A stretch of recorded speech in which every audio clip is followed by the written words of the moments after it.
அனைவருக்கும் வணக்கம். இந்த வீடியோ பதிவு எதை பற்றியதுன்னா, இந்த கரூர் கூட்ட நெரிசல் சம்பவத்தில் உயிரிழந்த அந்த நபர்களுக்கு தமிழ்நாட்டின் முதலமைச்சர் திரு விஜய் அவர்கள் அரசு வேலையை கொடுத்தாரு. அது சம்பந்தமான பதிவு தான் இது. ஜூலை 10ஆம் தேதி அதை கொடுக்கக்கூடாது அப்படின்ற மாரி நம்ம சென்னை உயர்நீதிமன்ற மதுரை அமர்வில் ஒரு வழக்கு தொடுக்கப்பட்டது.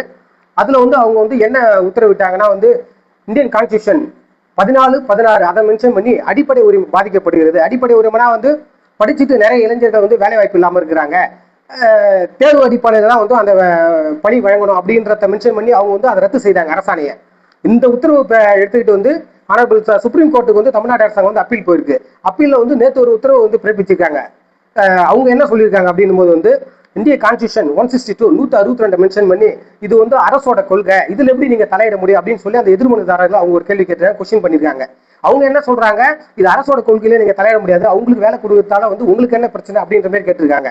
ஆனா மதுரை அமர்வு சொல்லி இருந்ததுனா இந்தியன் கான்ஸ்டியூஷன் அந்த 14, 16 அதை மென்ஷன் பண்ணிருக்காங்க. அடிப்படை உரிமை பாதிக்கப்படுது. அதுதான் இதுக்கு முன்னாடி இது சம்பந்தம் ஒரு வீடியோ கூட நான் போட்டிருக்கேன். எல்லாரோட பரவலான கருத்து கூட அதுதான். படிச்சுட்டு நிறைய இளைஞர்கள் வேலை வாய்ப்பு இல்லாம இருக்கிறாங்க. தேர்வு அடிப்படையில அந்த பணியை வழங்குறதா சரியா இருக்கும் அப்படின்றதா ரொம்ப நாளமா அரசோட கொள்கையா அது கடைபிடிக்கப்பட்டு வருது.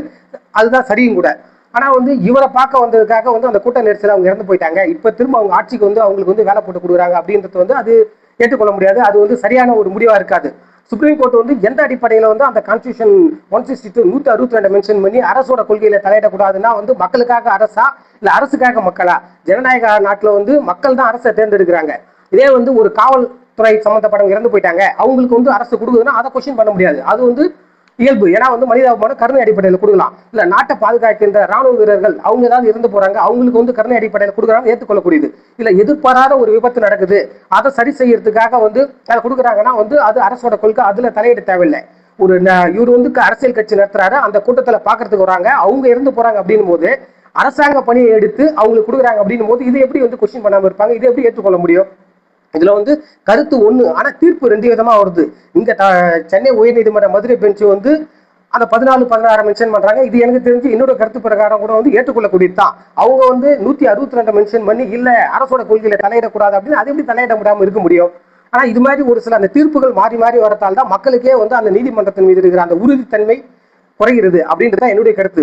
எப்பவுமே நீதிபதியை தான் விமர்சனம் பண்ணக்கூடாது, எதுவும் கருத்து தெரிவிக்க கூடாது. ஆனா அவங்களோட அந்த தீர்ப்பை விமர்சனம் பண்ணலாம், கருத்து தெரிவிக்கலாம் அப்படின்றதான் என்னுடைய கருத்து. அதை வச்சுதான் இந்த கருத்தையை நான் தெரிவிக்கிறேன். இது சம்பந்தம் நானே கூட இதுக்கு முன்னாடி ஒரு வீடியோ போட்டிருக்கேன். ஏன்னா இதை நீதிமன்றம் ஆதரிச்சது அப்படின்னா அடுத்தடுத்து இதை ஒரு முன்னுதாரணமா எல்லாருமே ஃபாலோ பண்ண ஆரம்பிச்சிருவாங்க. அந்த படிச்சுட்டு திறமையா இருக்கிற அந்த இளைஞர்களுக்கான அந்த வேலை வாய்ப்பு, அந்த இடம் பறிபோக்கப்படும். இதுதான் என்னுடைய கருத்து.